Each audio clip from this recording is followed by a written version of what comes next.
ইন্নামাল মুমিনুনা আল্লাযীনা ইযা যুকিরাল্লাহু ওয়াজিলাত কুলুবুহুম ওয়া ইযা তুলিয়াত আলাইহিম আয়াতুহু যাদাতুহুম ঈমানাও ওয়া আলা রাব্বিহিম ইয়াতাওয়াক্কালুন।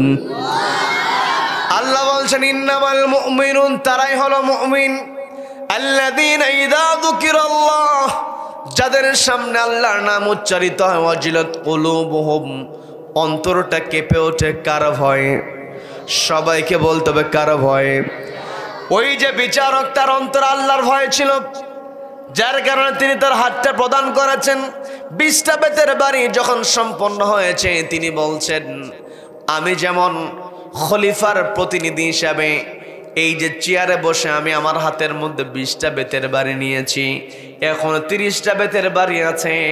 নগর প্রধান যিনি, খাদ্য প্রধান যিনি, প্রভাবশালী ব্যক্তি, সবার তো দায়িত্ব ছিল বৃদ্ধা মহিলার খোঁজ নেওয়া। কি কথা বলেন? এই যে আমাকে আপনাকে আল্লাহ যাকে যেমন অর্থ দিয়েছে, অর্থ যেমন আছে ওই অর্থের দায়িত্ব আছে। কি কথা বলেন? আমাকে আপনাকে আল্লাহ অর্থ দিয়েছেন, এটা আমার জন্য পরীক্ষা। আবার কাউকে কষ্টের মধ্যে রেখেছেন, অর্থ কম দিয়েছেন, এটাও তা পরীক্ষা। কি কথা বলেন?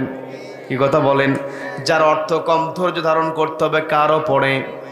সবাইকে বলতে হবে কারো পড়ে? যাকে আল্লাহ অর্থ দিয়েছেন, অর্থটা ব্যয় করতে হবে কাকে? সন্তুষ্ট করার জন্য, আল্লাহকে সন্তুষ্ট করার জন্য।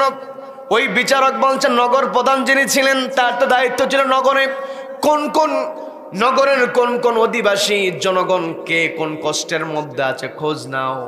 কারণ এই পৃথিবীতে আমি আপনি সবাই দায়িত্বশীল। আমার আপনার দায়িত্বের ব্যাপারে প্রশ্ন করবেন কে? ওয়াকুল্লুকুম মাসউলুন আন রাইয়াতিহি, আমার আপনার সমস্ত মানুষকে আমার আপনার দায়িত্বের ব্যাপারে আল্লাহ প্রশ্ন করবেন। হযরত ওমর রাদিয়াল্লাহু তাআলার ঘটনা আমরা জানি, আমি বিস্তারিত সেই ঘটনার দিকে যাব না। হযরত ওমর রাদিয়াল্লাহু তাআলা তিনি রাতের বেলা ঘুমাতে পারতেন না, জনপদের মধ্যে ঘুরে ঘুরে তিনি জনগণের খোঁজ নিয়েছেন। কি কথা বলেন? কি কথা বলেন? নবীজি স্পষ্ট বলেন ফাল আমিরু, যারা আমির হবে, নেতা হবে, চেয়ারে যারা বসবে, রাইনা আলান নাস, তারা হলো জনগণের উপর দায়িত্বশীল। জনগণের উপর দায়িত্বশীল। এই হাদিসের কথা যখন হযরত ওমরের মনে হতো, রাতের বেলা তিনি বিছানায় পিঠটা ঠেকাতেন, কিন্তু যখন নবীজির ওই কথা মনে পড়তো, সবাই পড়ুন আউযু বিল্লাহি মিনাশ শাইতানির রাজিম, বিসমিল্লাহির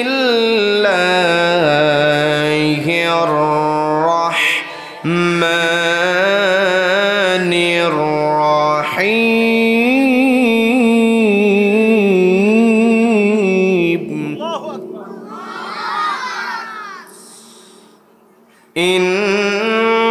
ইন্নামাল মুমিনুনা আল্লাযীনা ইযা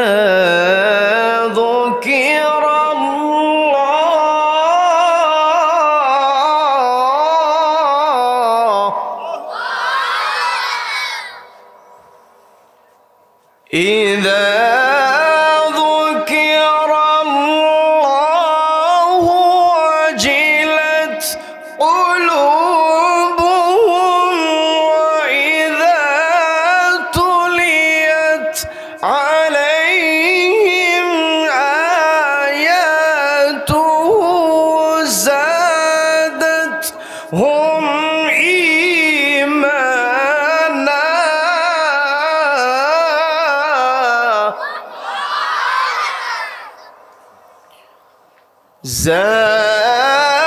زادتهم إيمانا وعلى ربهم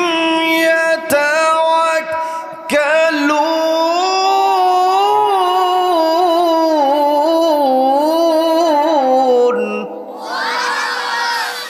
আল্লাহু আকবার বিসমিল্লাহির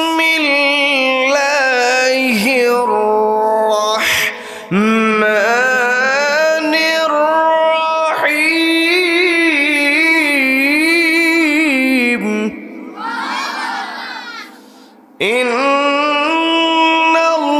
ইন্নাল্লাহা ওয়া মালাইকাতাহু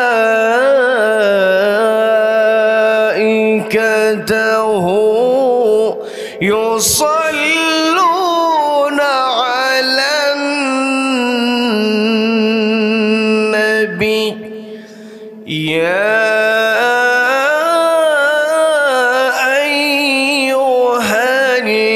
আইয়ুহাল্লাযীনা আমানু সাল্লু আলাইহি ওয়া সাল্লিমু تسليما اللهم صل على محمد وعلى آل محمد كما صليت على إبراهيم وعلى آل إبراهيم إنك حميد مجيد সবাই পড়ুন اللهم بارك على محمد وعلى آل محمد كما باركت على إبراهيم وعلى آل إبراهيم إنك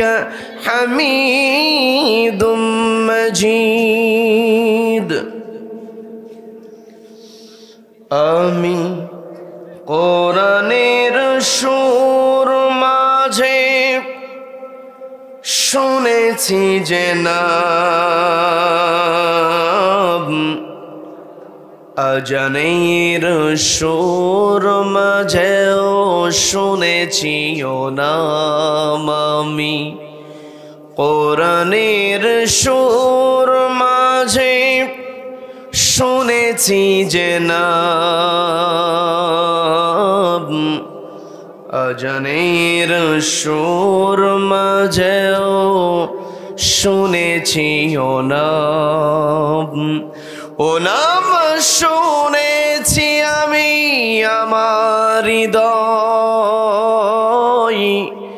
হে রাসূল নবীজি তোমায় হে রাসূল ভুলিনি তোমায় রাসূলকে কি আমরা ভুলেছি রাসূলকে ভোলা যাবে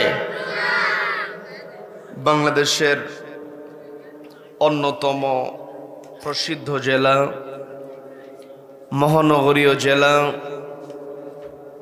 খুলনা জেলার বাটিয়াঘাটা উপজেলার ঐতিহ্যবাহী লক্ষ্মীখোলা গোয়ালঘাটা ভান্ডারকোট তশরিফুল উম্মাহ হাফিজিয়া মাদ্রাসা ও এতিমখানা এলজিবি এর উদ্যোগে আয়োজিত 14তম বার্ষিকী ওয়াজ মাহফিলের আজকের এই রহমতপূর্ণ বরকতপূর্ণ দ্বীনি মজলিসের সম্মানিত সুযোগ্য অনারেবল প্রেসিডেন্ট সভাপতিত্ব করছেন এলজিবি তশরিফুল উম্মাহ হাফিজিয়া মাদ্রাসার সম্মানিত সুযোগ্য মুহতামিম আমার অত্যন্ত ভালোবাসার আমার অত্যন্ত পছন্দের প্রিয় মানুষ আলেমে দ্বীন হাফেজ মুহাম্মদ রিয়াজুল ইসলাম সাহেব মাহফিল পরিচালনায় রয়েছেন অত্র মাদ্রাসার নায়েবে মুহতামিম আমার অত্যন্ত কাছের ভালোবাসার হযরত মাওলানা কারি আহমদ ঈসা সাহেব সহ অত্র মাদ্রাসার সম্মানিত শিক্ষক মণ্ডলী আমার পূর্বে কথা বলেছেন বিশিষ্ট ইসলামী চিন্তাবিদ আলেমে দ্বীন মুফাসসির কোরআন খালিদ বিন ওয়ালিদ রাদিয়াল্লাহু তাআলা আনহু হাফিজিয়া মাদ্রাসা খুলনা এর সম্মানিত সুযোগ্য মুহতামিম হাফেজ মাওলানা কারি রবিউল ইসলাম সাহেব সহ আমন্ত্রিত উলামায়ে কেরাম, উপস্থিত রয়েছেন তলাবায়ে ইলম, বিশেষ করে আমার সামনে বসে আছেন অত্র এলাকার পার্শ্ববর্তী এলাকা হতে আগত কোরআন প্রেমিক, নবী প্রেমিক, তাওহীদ জনতা। পর্দার অন্তরাল থেকে শুনছেন আমার অত্যন্ত শ্রদ্ধেয় মা এবং বোনেরা। আলোচনার সূচনায় আমি আপনাদেরকে অভিনন্দন জানাচ্ছি, মোবারকবাদ জ্ঞাপন করছি রব্বুল আলামিনের শেখানো ভাষায়। বলছি আসসালামু আলাইকুম ওয়া রাহমাতুল্লাহি ওয়া বারাকাতুহু। সম্মানিত দ্বীনি ভাইয়েরা, আলোচনায় প্রবেশের পূর্বে আমি জানতে চাচ্ছি আপনারা সকলে কেমন আছেন? আমি কেমন আছি এটা কেউ তো জিজ্ঞাসা করলেন না, করেছে না? আচ্ছা, আমিও ভালো আছি আলহামদুলিল্লাহ। এই যে আমরা ভালো আছি, আমাদেরকে ভালো রাখার একমাত্র কেবলমাত্র কর্তৃত্ব কার হাতে? যে রব্বুল আলামিন আমাদেরকে ভালো রেখে সুস্থ রেখে সারাদিনের হাজারো কর্মব্যস্ততার পর ক্লান্ত শরীর নিয়ে যে সময়টাতে ঘরে ফেরার কথা, ঠিক সেই সময়টাতে ঘরের আকর্ষণকে প্রত্যাখ্যান করে কোরআনের আকর্ষণে যে মহান মনিব আমাদেরকে কোরআনের বাগানে, কোরআনের ময়দানে আসার বসার এবং কোরআনুল কারীম থেকে কিছু কথা বলা এবং শোনার মতো তৌফিক দান করলেন, সেই মহান মনিবের দরবারে শুকরিয়া আদায় করে আমরা সকলে এক জায়গায় বলে উঠছি আলহামদুলিল্লাহ। আবারও বলছি আলহামদুলিল্লাহ। আল্লাহু আকবার। লা ইলাহা ইল্লাল্লাহু আল্লাহু আকবার ওয়ালিল্লাহিল হামদ ওয়ালিল্লাহিল হামদ। আমরা কৃতজ্ঞতা আদায় করলাম কার? জীবনের প্রত্যেকটা ক্ষেত্রে একজনের প্রশংসা হবে, তিনি কে? আমাকে আপনাকে সৃষ্টি করেছেন কে? Allah is the creator of all creations. যত সৃষ্টি আছে সব সৃষ্টি আল্লাহ করেছেন। কাজেই এই পৃথিবীতে যদি প্রশংসা করতে হয়, প্রশংসা কেবল আল্লাহর হবে। আল্লাহ ব্যতীত অন্য কেউ প্রশংসিত হতে পারে? None can be praised, only Allah will be praised. সবাই চিৎকার দেবেন আল্লাহু আকবার, আল্লাহু আকবার। এই যে আমরা আল্লাহু আকবার বলে আল্লাহর বরত্বের ঘোষণা দিলাম, আল্লাহু আকবার স্লোগান দিলাম, এই আল্লাহু আকবার স্লোগানের সঙ্গে আমার আপনার সম্পর্ক আছে না নেই? সম্মানিত দ্বীনি ভাইয়েরা, একটু বোঝার চেষ্টা করবেন, আল্লাহু আকবার স্লোগানের সঙ্গে আমার আপনার সম্পর্কটা কেমন? আপনাদের জানা কথা, আমি একটু স্মরণ করিয়ে দেব, বিরক্ত হবেন নাকি? আমি আপনি যেই দিন এই পৃথিবীতে আগমন করেছি, আমি আপনি যখন ভূমিষ্ঠ হয়েছি, পরিবারের সকল সদস্য আমার আপনার আগমনে খুশি হয়েছিল। যখন কোনো সন্তান মায়ের পেট থেকে পৃথিবীতে আগমন করে, পৃথিবীতে যখন ভূমিষ্ঠ হয়ে যায়, ওই সন্তান পরিবারে একজন নতুন অতিথি হিসেবে আগমন করে, যার ফলে পরিবারের প্রতিটা সদস্য খুশি হয় কি হয় না? সবাইকে বলতে হবে খুশি হয় কি হয় না? নতুন অতিথির যখন আগমন ঘটে, একজন সন্তান শুধুমাত্র পরিবারে নতুন অতিথি হিসেবে আগমন করে না, ওই নবজাতক সন্তানকে গোটা দুনিয়াতেই নতুন অতিথি হিসাবে প্রেরণ করেন কে? যখন কোথাও কোনো অতিথি উপস্থিত হয়ে যায়, অতিথির যখন আগমন ঘটে, অতিথিকে স্বাগত জানাতে হয়, অভ্যর্থনা জানাতে হয়, অতিথিকে ওয়েলকাম করতে হয়। অতিথিকে যদি স্বাগত না জানানো হয়, অতিথি মন খারাপ করে কি করে না? অতিথি মন খারাপ করে। ঠিক তেমনি যখন কোনো নবজাতক সন্তান পৃথিবীতে আগমন করে, ওই নবজাতক সন্তান অতিথি হিসেবে আগমন করার পরে তাকে কেমন করে স্বাগত জানাতে হবে এটা শিখিয়ে দিয়েছেন কে? সবাইকে বলতে হবে শিখিয়ে দিয়েছেন কে? যখন কোন নবজাতক মায়ের পেট থেকে পৃথিবীতে আগমন করে তাকে স্বাগত জানাতে হয়, সর্বপ্রথম স্বাগত জানাতে হয়, তার ডান কানে আযান দিতে হয়, বাম কানে ইকামত দিতে হয়। যখন কোন শিশুর কানে আযান এবং ইকামতের বাক্যগুলো উচ্চারিত হয় তখন তার ওই বাক্যের মধ্যে আল্লাহু আকবার স্লোগান আছে না নেই? এই শিশু যতদিন পৃথিবীতে বেঁচে থাকবে, নির্দিষ্ট হায়াত যতদিন থাকবে ততদিন বেঁচে থাকবে। এই পৃথিবীতে আমার আপনার আসার একটা সিরিয়াল আছে, কিন্তু আমি আপনি কখন চলে যাব, যাওয়ার কিন্তু কোনো সিরিয়াল থাকে না। কি কথা বলেন? যখন আমার আপনার মরণ হয়ে যায়, একজন মানুষ দুনিয়াতে যত বড় ধনাঢ্য মানুষ হোক না কেন, যত বড় মেধাবী হোক, যত বড় ক্ষমতাওয়ালা হোক, যত বড় চেয়ারের মালিক হোক না কেন, যখনই মৃত্যুবরণ করে এটা বের হয়ে যায়, দুনিয়ার কোন মানুষ আর তাকে মূল্যায়ন করে না। কি কথা বলেন? দুনিয়ার কোন মানুষ আর তাকে মূল্যায়ন করে না। আমার আপনার মূল্য আছে, আমার আপনার দাম মানুষের কাছে আছে যতক্ষণ পর্যন্ত আমার আপনার দেহের মধ্যে প্রাণ পাখি আছে।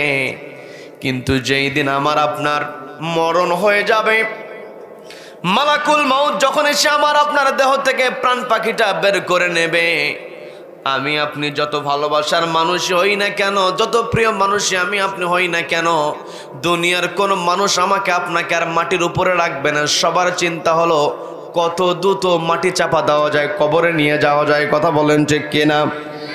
যখন কোন মানুষ মারা যায়, ওই মৃত মানুষকে কবরে নামানোর পূর্বে যারা জীবিত মানুষ তাদের দায়িত্ব হলো তাকে গোসল করাতে হয়, কাফন পরাতে হয়।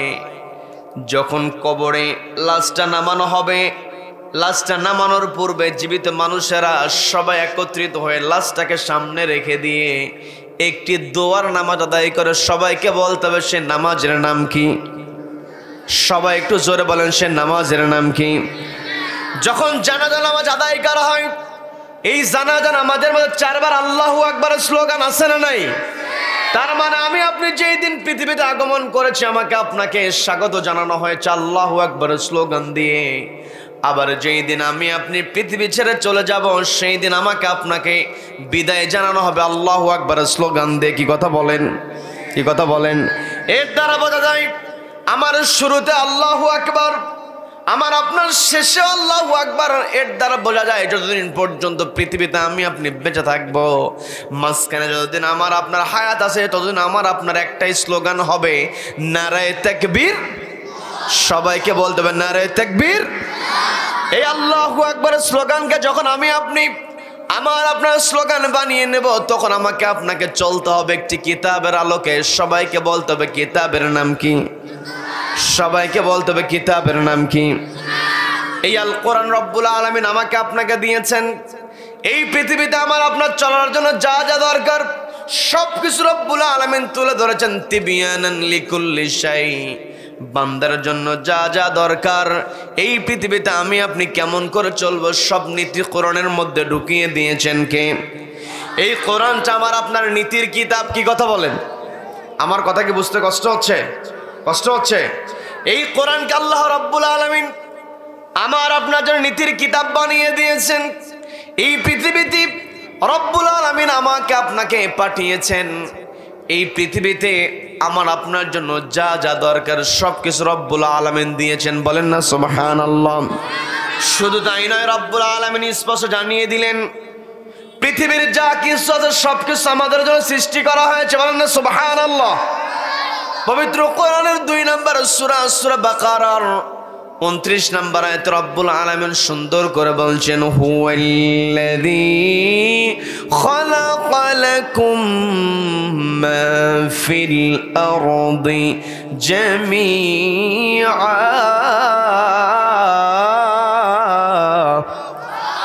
আল্লাহ বলছেন হুয়াল্লাযী, তিনি হলেন সেই মহান সত্তা, খালাকালাকুম, যিনি তৈরি করেছেন তোমাদের জন্য, মা ফিল আরদ, জমিনে যা আছে, জামিআ, তার সবকিছু।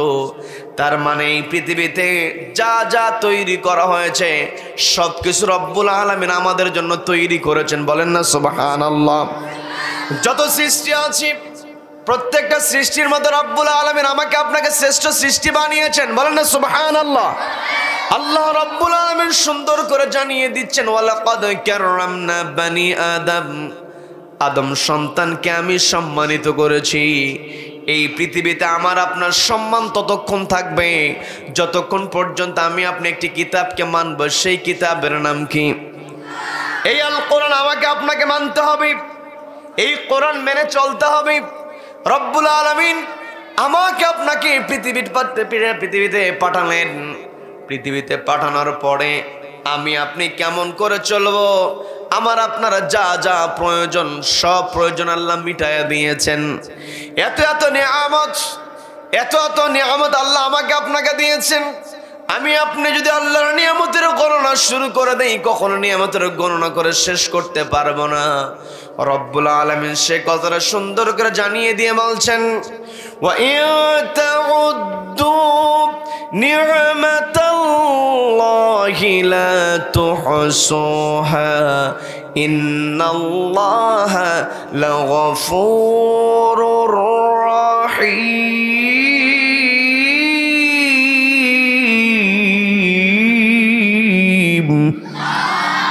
আল্লাহ রাব্বুল আলামিন স্পষ্ট জানিয়ে দিলেন, আমার বান্দারা, ওয়া ইন তাউদ্দু, তোমরা যদি গণনা শুরু করে দাও, নি'মাতাল্লাহ, আমি আল্লাহ আমার নিয়ামত, লা তুহসুহা, তোমরা কখনো হিসাব মেলাতে পারবে না। বন্ধুগণ, আমি একটা এক্সাম্পল দিব, বিরক্ত হবেন নাকি? বিরক্ত হবেন?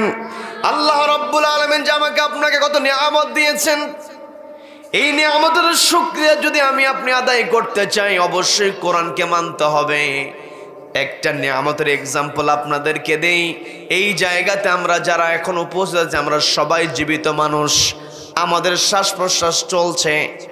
এই যে শ্বাস প্রশ্বাস চলছে, এই শ্বাস প্রশ্বাস চলার জন্য আমার আপনার দরকার হয় অক্সিজেনের। বায়োলজিক্যাল সায়েন্স, অর্থাৎ যারা মেডিকেল সায়েন্সে যারা আছে, গবেষণা করে তারা একটা তথ্য দিয়েছে, একজন মানুষ বেঁচে থাকার জন্য প্রতিনিয়ত পরিবেশ থেকে 7 থেকে 8 লিটার অক্সিজেন গ্রহণ করে। এখন পরিবেশ থেকে যদি আমি আপনি প্রতি মিনিটে 7 থেকে 8 লিটার অক্সিজেন গ্রহণ করি, তাহলে দেখা যায় 24 ঘন্টাতে আমি আপনি প্রত্যেক দিন 10,000 থেকে 11,500 লিটার অক্সিজেন গ্রহণ করি। বলেন না সুবহানাল্লাহ? সবাই একটু চিৎকার দিয়ে বলেন সুবহানাল্লাহ।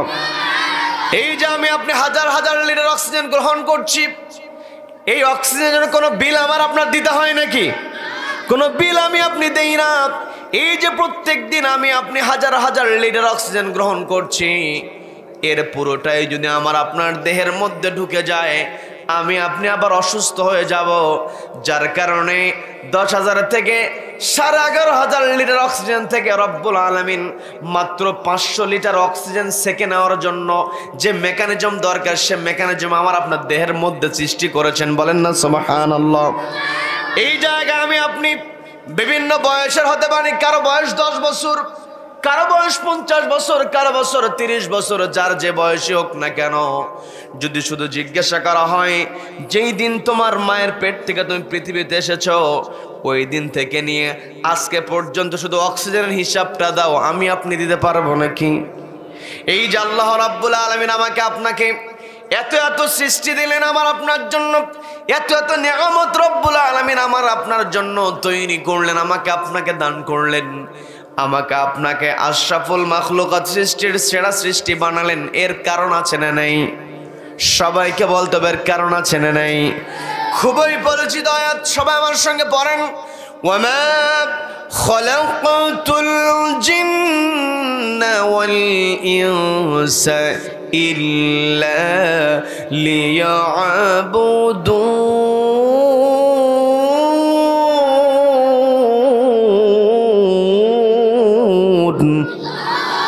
আল্লাহ বলছেন, আমার বান্দারা, আমি মানুষ এবং জিন জাতিকে তৈরি করেছি কেবলমাত্র আমার গোলামি করার জন্য। তার মানে এই পৃথিবীতে আমি আপনি আল্লাহর গোলামির বাইরে থাকতে পারবো নাকি? সবাইকে কথা বলতে হবে, থাকতে পারবো নাকি? এই পৃথিবীতে আমার আপনার অনেক বড় পরিচয় থাকতে পারে। আমি আপনি এমপি মন্ত্রী, আমি আপনি সফল ব্যবসায়ী, আমি আপনি ধনাঢ্য ব্যক্তি হতে পারি, কিন্তু আমার আপনার যত বড় পরিচয় থাকুক না কেন, এই পৃথিবীতে একজন মানুষের সবচাইতে বড় পরিচয় হলো সেই মানুষটা হলো কার গোলাম। সবাইকে বলতে হবে কার গোলাম। যেই ব্যক্তি আল্লাহর গোলামি করবে না সেই ব্যক্তি কখনো শ্রেষ্ঠ হতে পারবে না। কি কথা বলেন? যতই সে মানুষ হোক না কেন, আল্লাহ তো বলছেন ওয়ালাকাদ কাররামনা বানি আদম, আদম সন্তানকে আমি সম্মানিত করেছি। আমার আপনার সম্মানটা রয়েছে আল্লাহর গোলামির মধ্যে। বন্ধুগণ, আমি আপনি যখন নবীজির ব্যাপারে সাক্ষ্য প্রদান করি, নবীজির চাইতে শ্রেষ্ঠ সৃষ্টি পৃথিবীর আর একটাও হতে পারবে নাকি? সবাইকে বলতে আর হতে পারবে নাকি? নবীজি হলেন সর্বশ্রেষ্ঠ সৃষ্টি। নবীজির ব্যাপারে আমি আপনি যখন সাক্ষ্য প্রদান করে থাকি, একটু সবাই বোঝার চেষ্টা করবেন।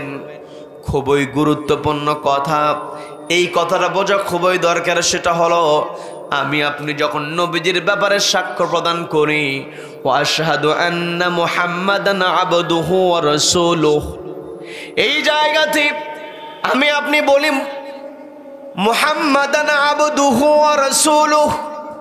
আল্লাহ চাইলে এমন করে সেট করতে পারতেন মুহাম্মাদার রাসূলুহু ওয়া আবদুহু, কিন্তু আল্লাহ তা সেট করেন নাই। আল্লাহ বললেন মুহাম্মাদান আবদুহু ওয়া রাসূলুহু। নবীজির পরিচয় রাসূল তুলে দেওয়ার পূর্বে বলা হলো আবদুহু ওয়া রাসূলুহু, তার মানে নবীজি হলেন একজনের গোলাম। তিনি কে? সবাইকে বলতে হবে তিনি কে? আমার আপনার এই পৃথিবীতে আল্লাহর গোলামের মধ্যেই থাকতে হবে। আল্লাহ রাব্বুল আলামিন আমাকে আপনাকে পৃথিবীতে পাঠালেন, আমি আপনি আল্লাহর ইবাদত করব। এই ইবাদতটা শুধুমাত্র ব্যক্তিগত জীবনে নয়, পারিবারিক জীবনে, সামাজিক জীবনে, রাষ্ট্রীয় জীবনে, আন্তর্জাতিক অঙ্গনের প্রত্যেকটা ক্ষেত্রে মানতে হবে কাকে? সবাইকে বলতে হবে মানতে হবে কাকে? আল্লাহকে মানতে হবে। আমি আপনি পৃথিবীতে যখন আমাকে আপনাকে যখন পাঠানোর সিদ্ধান্ত নেওয়া হয়েছে, আল্লাহ রাব্বুল আলামিন ফেরেশতাদেরকে ডাক দিয়ে বলছেন ইন্নী জাইলুন ফিল আরদি খলিফা। ও আমার ফেরেশতারা, আমি পৃথিবীতে আমার খলিফা প্রেরণ করব। খলিফা শব্দ আল্লাহ ব্যবহার করেছেন। সবাইকে বলতে হবে কি শব্দ? সবাই একটু কষ্ট করে বলেন খলিফা কি শব্দ? আমি আপনি আমার আপনার পরিচয় হলো আমরা কার খলিফা? সবাইকে বলতে হবে কার খলিফা? আল্লাহর খলিফা হিসেবে আল্লাহ রাব্বুল আলামিন আমাকে আপনাকে এই পৃথিবীতে পাঠিয়েছেন। খেলাফতের দায়িত্ব অবশ্যই আমাদেরকে পালন করতে হবে। সম্মানিত বন্ধুগণ, এই পৃথিবীতে আমি আপনি একা কে ইবাদত করবো এটার কোনো সুযোগ নাই। নিজে ইবাদত করতে হবে এবং আল্লাহর যে হুকুম আছে এই হুকুমটা সমাজে প্রতিষ্ঠা করতে হবে। কি কথা বলেন? কি কথা বলেন? নিজে কোরআন পড়তে হবে, অপরকে কোরআন পড়ার জন্য উদ্বুদ্ধ করতে হবে, অপরকে কোরআন পড়ার জন্য অর্ডার করতে হবে। অর্ডারটা দিয়েছেন কে? সবাইকে বলতে হবে অর্ডারটা দিয়েছেন কে? এই যে আজকের মাহফিলে হাফেজে কোরআনদের মাথায় পাগড়ি প্রদান করা হলো। আজকে আমরা তো সবাই মিলে তাদেরকে সামান্য একটু সম্মান দেওয়ার চেষ্টা করেছি, কিন্তু কিয়ামতের ময়দানে রব্বুল আলামিন হাফেজদেরকে সবচাইতে বেশি সম্মানিত করবেন। বলেন না সুবহানাল্লাহ? বলেন সুবহানাল্লাহ। এই যে কোরআন, এই কোরআনের সঙ্গে যার সম্পর্ক আছে তারই মর্যাদা বেড়ে যায়। কি কথা বলেন? এই কোরআনকে যে সময় আমি আপনি কাপড়ের গিলাফ দিয়ে যখন আমি আপনি কোরআনটাকে মুড়িয়ে রাখি, ওই গিলাফ যদি পড়ে যায়, চোখের সামনে যদি গিলাফটা মাটিতে পড়া দেখি, আমরা সমস্ত কাজ ফেলে দিয়ে দৌড়ে গিয়ে ওই গিলাফটাকে নিয়ে চুমুকে বুকের মধ্যে জড়িয়ে ধরি কি ধরি না? আবার আরেকটা এক্সাম্পল দিলে বুঝতে পারবেন, এই কোরআন যখন তেলাওয়াত করা হয় রিহালের মধ্যে রাখা হয়। কি কথা বলেন? রিহালের উপরে রাখা হয়। কোনো কারণে যদি পায়ের সঙ্গে রিহালটা লেগে যায়, রিহালটাকে আমরা চুমু খাই কি খাই না? সবাইকে বলতে হবে খাই কি খাই না? এই যে সামান্য কয়েক টাকা দিয়ে কেনা হচ্ছে রুমাল, কয়েক টাকা দিয়ে কেনা হচ্ছে রিহাল, এই রিহালটা আমি আপনি যখন আমার আপনার পায়ের সঙ্গে লেগে থাকে আমি আপনি চুমা খেয়ে ফেলি। আবার কাপড়ের টুকরা কয়েক টাকা দিয়ে কেনা হয়, ওই কাপড়ের টুকরা যখন মাটিতে পড়ে থাকে আমি আপনি দ্রুত গিয়ে চুমু খাই। আবার যদি খেয়াল করি বিবাহের সময় বর শেরওয়ানি কেনে কি কেনে না? সবাইকে বলতে হবে কেনে কি কেনে না? এখন যেই বর বিয়ের জন্য শেরওয়ানি কিনেছে, অনেক টাকা দিয়ে সে শেরওয়ানি কিনেছে, শেরওয়ানিটা পড়তে গিয়ে যদি তার হাত থেকে মাটিতে পড়ে যায়, ও যদি চিন্তা করে এত টাকা দিয়ে শেরওয়ানি কিনলাম, ওই শেরওয়ানিকে একটু সম্মান দেখানো দরকার, এত টাকা দাম। শেরওয়ানিকে যদি মাটি থেকে উঠায় নিয়ে চুমু খায়, মানুষ বলবে যে বিয়ের জন্য পাগল হয়ে গেছে। কি কথা বলেন? কি কথা বলেন? কিন্তু আমার আপনার সামনে ওই কাপড়ের টুকরা রিহাল যদি মাটিতে পড়ে থাকে, আমি আপনি ওটাকে যদি উঠায়া চুমু না খায়, মানুষ বলবে বেয়াদব হয়ে গেছে। কি কথা বলেন? ওই কাপড়ের টুকরার সঙ্গে কোরআনের সংস্পর্শ লেগেছে, যার কারণে কাপড়ের টুকরার মর্যাদাকে বৃদ্ধি করে দিয়েছেন কে? সবাইকে বলতে হবে বৃদ্ধি করে দিয়েছেন কে? আমি আপনি যদি আমার আপনার মর্যাদা বাড়াতে চাই, এই যে আমাদের সামনে ছোট্ট ছোট্ট বালকেরা এখানে বসে আছে, দেখবেন যখন 7 বছর 8 বছর বয়সী ছোট্ট বাচ্চা হাফেজে কোরআন হয়ে যায়, বৃদ্ধ মানুষ 60 বছর 70 বছরের বৃদ্ধ মুরব্বী পর্যন্ত ওই 7 বছর বয়সে হাফেজে কোরআনকে সম্মান দেয়। কি কথা বলেন? এই সম্মানটা মূলত একটি কিতাবের জন্য। সেই কিতাবের নাম কি? সবাইকে বলতে হবে কিতাবের নাম কি? এই কোরআন আমাকে আপনাকে মেনে চলতে হবে। এই কোরআনের বিকল্প আমি আপনি চলতে পারবো না। এই কোরআন মেনে চলা হলো। এই কোরআন যদি আমি আপনি মেনে চলতে চাই, তাহলে আমার আপনার পরিচয়টা আগে বুঝতে হবে। আমি আপনাদের সামনে আপনার 2টা পরিচয় তুলে ধরেছি। সবাইকে বলতে হবে কয়টা পরিচয়? সবাইকে বলতে হবে কয়টা পরিচয়? 1 নাম্বার পরিচয় হলো আমরা কার গোলাম? সবাইকে বলতে হবে কার গোলাম? 2 নাম্বার পরিচয় আমরা হলাম একজনের খলিফা। তিনি কে? সবাইকে বলতে হবে তিনি কে?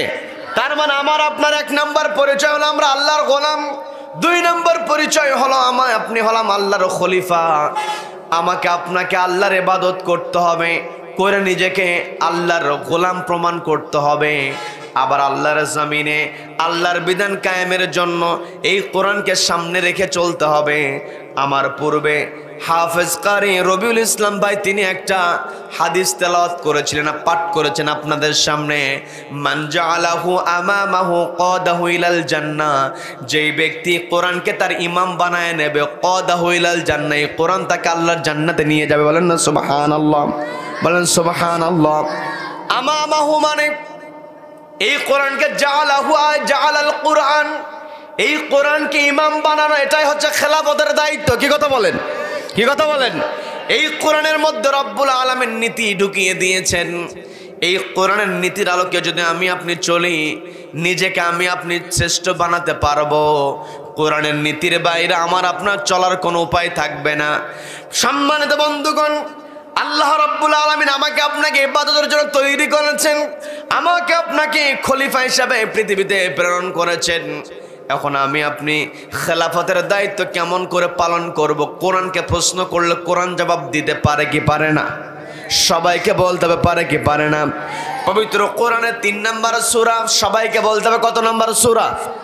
সবাই বলেন কত নম্বর সূরা? সূরা আলে ইমরানের 110 নম্বর আয়াত আল্লাহ বলছেন, কুনতুম খায়রা উম্মাতিন উখরিজাত লিন-নাসি تأمرون بالمعروف وتنهون عن المنكر وتؤمنون بالله।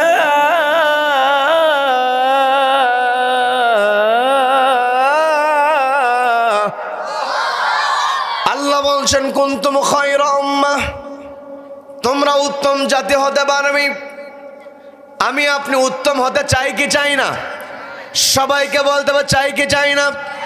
আমি আপনি যদি উত্তম হতে চাই, আল্লাহ বললেন কুনতুম খায়রা উম্মাহ, তোমরা উত্তম জাতি হতে পারবে। উখরিজাত লিন-নাস, তোমাদেরকে বের করা হয়েছে মানুষের তরে, মানুষের জন্য বের করা হয়েছে।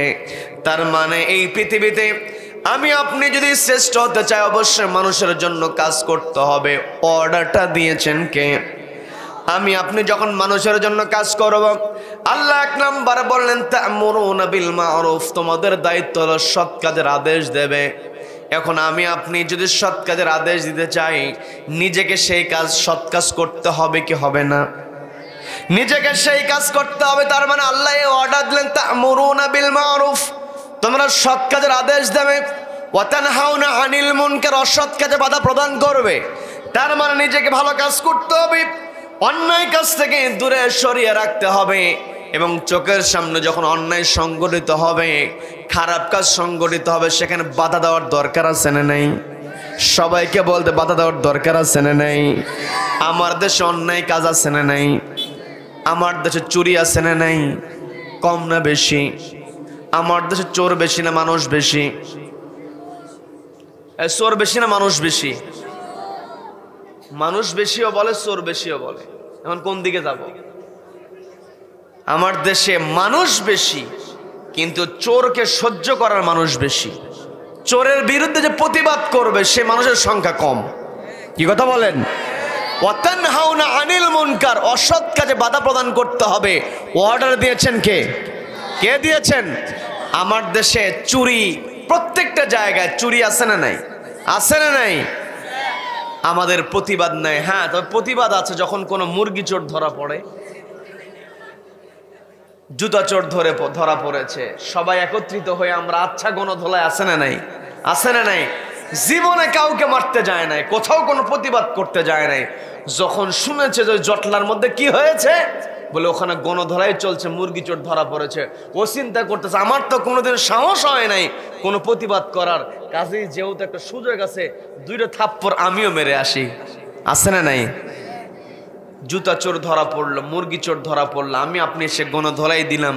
কিন্তু আমার দেশে কলমের খোঁচা দিয়া লক্ষ লক্ষ টাকা চুরি করে এমন অফিসার আছে না নাই? এই সমস্ত অফিসার যখন আমার আপনার সামনে চলে আসে, আমি আপনি তাদের গণধোলাই তো দূরের কথা, সালাম দিয়ে হুঁশ থাকে না। কি কথা বলেন? আমার দেশে দিন দিন দুর্নীতি বাড়ছে না কমছে? সবাইকে বলতে পারছে না কমছে? এই দুর্নীতি যদি আমি আপনি বন্ধ করতে চাই, লাগবে একটি কিতাব। সেই কিতাবের নাম কি? কিতাবের নাম কি? এই কোরআন দিয়ে বিচার করতে হবে। এই সমস্ত কথাবার্তা বললে কিছু মানুষের অ্যালার্জি শুরু হয়ে যায়। আছে না নাই? অনেকে কোরআনের মধ্যে রাজনীতি খুঁজে পায় না, এমন লোক আছে না নাই? বিরক্ত হচ্ছেন আমার কথায়? বিরক্ত হচ্ছেন? এই কোরআনের মধ্যে নীতি আছে না নাই?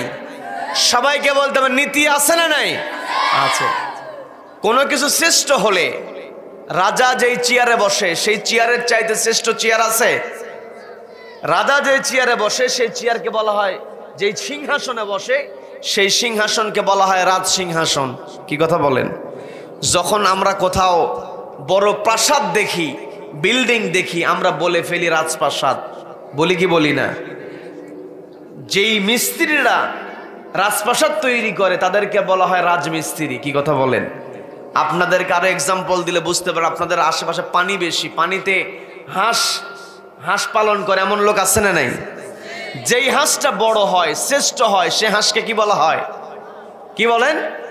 রাজহাঁস। হাঁস শ্রেষ্ঠ হলে হয় রাজহাঁস, প্রাসাদ শ্রেষ্ঠ হলে হয় রাজপ্রাসাদ, মিস্ত্রি শ্রেষ্ঠ হলে হয় রাজমিস্ত্রি, সিংহাসন শ্রেষ্ঠ হলে হয় রাজসিংহাসন। নীতি যদি শ্রেষ্ঠ হয় সেটাই হবে রাজনীতি। কি কথা বলেন? কি কথা বলেন? কোরআনের মধ্যে যে নীতি আছে এটাকেই বলা হয় রাজনীতি। কি কথা বলেন?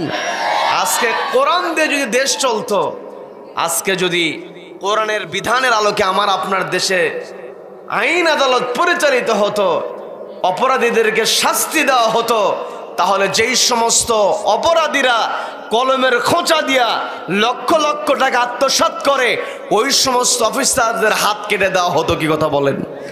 আল্লাহ স্পষ্ট বলছেন, ফাকতউ আইদিয়াহুমা, চোর মহিলা হোক আর পুরুষ হোক, চুরি প্রমাণিত হয়েছে, হাত কেটে দাও। একটা অফিসারের হাত যদি ওই বাইতুল মোকাররমের সামনে অথবা সুপ্রিম কোর্টের সামনে একটা চোরের হাত যদি কেটে দেওয়া হতো, বাকি অফিসারগুলো এমনিতে সোজা হয়ে যেত। আমার দেশে চাঁদাবাজি আছে না নাই? আছে না নাই? আপনাদের এই অঞ্চল থেকে সিম কিনে নিয়ে যায়, যেই সিম আপনারা পাইকারি বিরক্ত হচ্ছেন আমার কথায়? বিরক্ত হচ্ছেন? যেই সিম কিনে নিয়ে যায় 20 টাকা কেজি দরে, সেই সিম ঢাকায় গিয়ে বিক্রি হয় 120 টাকা। কি কথা বলেন? কি কথা বলেন? এগুলোর কারণটাই হলো মরে মরে চাঁদা দিতে হয়। কি চাঁদা আছে না নাই? আছে না নাই? অথচ আল্লাহ স্পষ্ট বলছেন, যারা জমিনে ফাসাদ তৈরি করবে, যারা মানুষকে জিম্মি করবে, ওই ফাসাদকারী যারা সন্ত্রাসী করবে, ডাকাতি করবে, এদের এক হাত এক পা কেটে দাও। স্পষ্ট সূরা মাইদার মধ্যে আল্লাহ তুলে ধরেছেন, একটা চাঁদাবাজের হাত যদি ওই বাইতুল মুকাররমের সামনে, সুপ্রিম কোর্টের সামনে একটা চাঁদাবাজের হাত পা যদি কেটে দেওয়া হতো, দেশের বাকি চাঁদাবাজগুলো আল্লাহওয়ালা হয়ে যেত। এই কথাগুলো বললেই হুজুরেরা খারাপ হয়ে যায়। যতই খারাপ বলা হোক না কেন, এই পৃথিবীর সর্বশ্রেষ্ঠ মহামানব হলেন বিশ্বনবী জনাবে মুহাম্মদুর রাসূলুল্লাহ সাল্লাল্লাহু আলাইহি ওয়াসাল্লাম। তিনিও যখন বলেছিলেন লা ইলাহা ইল্লাল্লাহ, আল্লাহর বিধান ছাড়া কোনো বিধান চলবে না, এই কথা বলার সঙ্গে সঙ্গে তৎকালীন সময়ের যেই শাসক যারা ছিল তারা নবীজির উপরে চড়াও হয়েছিল। কি কথা বলেন? সম্মানিত দিনী ভাইরা, আমার আপনার পরিচয়, আমি আপনি আল্লাহর গোলাম, আমি আপনি হলাম আল্লাহর খলিফা। এই দুইটা পরিচয়ের আলোকে আমাকে আপনাকে পৃথিবীতে চলতে হবে। আল্লাহ স্পষ্ট বললেন, আমার বান্দারা তা'মুরুনা বিল মারুফ, তোমরা সৎ কাজের আদেশ দাও, ওয়া তানহাউনা আনিল মুনকার, অসৎ কাজে বাধা প্রদান করো, ওয়া তু'মিনুনা বিল্লাহি, ঈমান আনতে হবে কার উপরে? সবাইকে বলতে হবে কার উপরে? আল্লাহর উপরে ঈমান এনে আমাকে আপনাকে আল্লাহর উপরে তাওয়াক্কুল করতে হবে। আমি আমার আলোচনার সূচনায় সূরা আনফালের 2 নম্বর আয়াতে কারিমা তেলাওয়াত করেছি, যে আয়াতের মধ্যে আল্লাহ রাব্বুল আলামিন বললেন, যারা মুমিন বান্দা হবে, ওয়া আলা রাব্বিহিম ইয়াতাওয়াক্কালুন, মুমিন বান্দারা তাওয়াক্কুল করবে কার উপরে? আল্লাহর উপরে তাওয়াক্কুল করে। সমাজের মধ্যে আমার আপনার অবশ্যই সৎ কাজের আদেশ দিতে হবে। তা'মুরুনা বিল মারুফ, অর্ডার দিয়েছেন কে? সবাইকে বলতে হবে, অর্ডার দিয়েছেন কে? আল্লাহ আমাকে আপনাকে বলছেন তা'মুরুনা বিল মারুফ, তোমরা সৎ কাজের আদেশ দাও। আর আল্লাহ আমাকে আপনাকে সরাসরি যে আদেশটা দিয়ে আল্লাহ বলছেন পবিত্র কোরআনের 16 নম্বর সূরা নাহলের 90 নম্বর আয়াত, আল্লাহ বলছেন, ইন্নাল্লাহা ইয়া'মুরু বিল আদলি ওয়াল ইহসান ওয়া ইতা'i যিল কুরবা ওয়া ইয়ানহা আনিল ফাহশাই ওয়াল মুনকারি ওয়াল বাগই। প্রত্যেক জুমার দিনে খতিব সাহেব এই আয়াত তেলাওয়াত করে কি করে না? সবাইকে বলতে হবে, করে কি করে না? সানি খুতবার মধ্যে ইমাম সাহেব যখন বলে ইন্নাল্লাহা ইয়া'মুরু বিল আদল ওয়াল ইহসান, এত দূর পর্যন্ত যেতে হয় না। ইমাম সাহেব যখনই বলেন ইন্নাল্লাহা ইয়া'মুরু বিল আদল, এই আয়াত পর্যন্ত যাওয়ার সঙ্গে সঙ্গে মুসল্লিরা গা ঝাড়া দেয়, রেডি হয় যে এখন দাঁড়াতে হবে। কি কথা বলেন? এই যে প্রত্যেক জুমায় আমি আপনি শুনতে শুনতে আয়াতটা আমার আপনার ঠোঁটস্থ হয়ে গিয়েছে, আমি আপনি মুখস্থ করে ফেলেছি। এই আয়াতটা শুধুমাত্র আমাকে আপনাকে নামাজের জন্য দাঁড়ানোর জন্য আল্লাহ আমাকে আপনাকে এই আয়াতটা দেয় নাই। আল্লাহ বলেন, আমার বান্দারা তা'মুরুনা বিল মারুফ, তোমরা সৎ কাজের আদেশ দাও। আর আল্লাহ নিজেই বলছেন ইন্নাল্লাহা ইয়া'মুরু বিল আদল, আল্লাহ আমাকে আপনাকে সৎ কাজের আদেশ দিতে বলেছেন। আর আল্লাহ নিজে আমাকে আপনাকে অর্ডার দিয়েছেন ইন্নাল্লাহা ইয়া'মুরু বিল আদল, ও আমার বান্দারা নিশ্চয় আল্লাহ অর্ডার দিচ্ছেন বিল আদল, আদালত কায়েমের, ন্যায় বিচার প্রতিষ্ঠার। কি কথা বলেন? কি কথা বলেন? গোটা দুনিয়াতে ন্যায় বিচারের প্রতিষ্ঠার জন্য কথা আছে না নাই? যেখানেই মাইক, যেখানেই লোকজন, সেখানেই ন্যায় বিচারের কথা আছে, কিন্তু প্রকৃত ন্যায় বিচার খুঁজে পাওয়া যায় না। কি কথা বলেন? প্রকৃত ন্যায় বিচার পাওয়া যাবে কোরআন দিয়ে যখন বিচার করা হবে। এই কোরআনকে সামনে রেখে যখন আমি আপনি বিচার কার্য পরিচালনা করতে পারবো, মানুষের অধিকার তখন সঠিকভাবে মানুষ পাবে। আমি আপনি যদি মানব জাতির ইতিহাস যদি পর্যালোচনা করি, তাহলে দেখা যায় পৃথিবীতে মানুষ ওই সময়টাতেই বেশি শান্তিতে বসবাস করেছে যে সমাজে বিধান ছিল কার? সবাইকে বলতে বিধান ছিল কার? আল্লাহর বিধান যেই সমাজে আছে। আমরা হযরত ওমরের নাম শুনেছি, আমরা হযরত আবু বকর রাদিয়াল্লাহু তাআলা আনহু, হযরত ওসমান রাদিয়াল্লাহু তাআলা আনহু, আলী রাদিয়াল্লাহু আনহুম, তাদের নাম শুনেছি। তারা যখন রাষ্ট্র পরিচালনা করেছেন, মানুষের তখন সমান অধিকার ছিল। কি কথা বলেন? কি কথা বলেন? আরেকজন খলিফার নাম আমরা শুনি, খলিফা হারুনুর রশিদ। তিনি ন্যায় বিচার করেছেন, তিনি সবসময় আলেম ওলামাদের সঙ্গে সম্পর্ক রেখেছেন।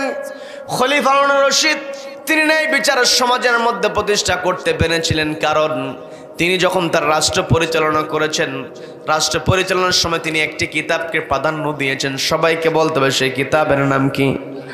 সবাইকে বলতে হবে সেই কিতাবের নাম কি? রাষ্ট্র পরিচালনার ক্ষেত্রে খলিফা হারুন রশিদ তিনি সবসময় কোরআনকে প্রাধান্য দিয়েছেন। ওই খলিফা হারুন রশিদের সময়, ওই তৎকালীন সময়ে সিরিয়ার একটা শহর ছিল, যেই শহরের নাম ছিল রাকা শহর। ওই রাকা শহরের যে বিচারক ছিল তিনি অসুস্থ হয়ে গেছেন। বিচারক যখন অসুস্থ হয়েছে, খলিফা হারুন রশিদ বরাবর চিঠি লেখা হয়েছে। খলিফাকে বলা হলো, চিঠিতে লেখা হলো, আমাদের যেই রাকা শহরের বিচারক তিনি অসুস্থ। বিচারক অসুস্থ থাকার কারণে বিচারালয়ে যাওয়া হয়, বিচার দেওয়া হয়, কিন্তু বিচার পাওয়া যায় না, কারণ বিচারক অসুস্থ। চিঠি লেখা হলো, খলিফাকে বলা হলো দ্রুত আমাদের শহরে একজন বিচারককে পাঠান, একজন বিচারক প্রয়োজন। খলিফা তিনি পাল্টা চিঠি লিখলেন। চিঠি লিখে বলছেন, আগামী আছে, আমি বড় মানুষ, বয়স্ক মানুষ, আমি বুঝবান মানুষ, আমি না খেয়ে আছি, নিজেকে আমি বুঝ দিয়ে না খেয়ে থাকার চেষ্টা করেছি, কিন্তু আমার ঘরে আমার দুইটা নাতনি আছে যারা ক্ষুধার্ত, ওদের পিতামাতা দুনিয়াতে কেউ বেঁচে নাই, ওই দুই নাতনির দায়িত্ব আমার। আমি বৃদ্ধ মানুষ, কাজ করতে পারি না, তাদের হাতে যে খাবার উঠিয়ে দেব শক্তি সামর্থ্য আমার নাই। কয়েকদিন যাবৎ ঘরে খাবার নাই, আমরা কষ্ট করে চলছিলাম, আমার কষ্ট হয়, আমি এই কষ্ট থেকেও নিজেকে ধৈর্য করে রাখতে পারি, কিন্তু যখন ওই দুইটা নাতনির চেহারার দিকে আমি তাকিয়েছি, তীব্র যন্ত্রণা, ক্ষুধার যন্ত্রণা আছে না নাই? সবাইকে বলতে হবে আছে না নাই? ক্ষুধার যন্ত্রণায় যখন আমি আমার ওই নাতনিদের চেহারা দেখেছি, নিজেকে আর স্থির রাখতে পারে নাই। আমি ঘর থেকে বের হয়েছি, ঘর থেকে বের হয়ে কাজের সন্ধানে গিয়েছি, কিন্তু বয়স বেশি হওয়ার কারণে আমার শরীরের শক্তিও নাই। আবার কারো কাছে কাজ চেয়েছি, শক্তি না থাকার কারণে কেউ আমাকে কাজ দেয় নাই।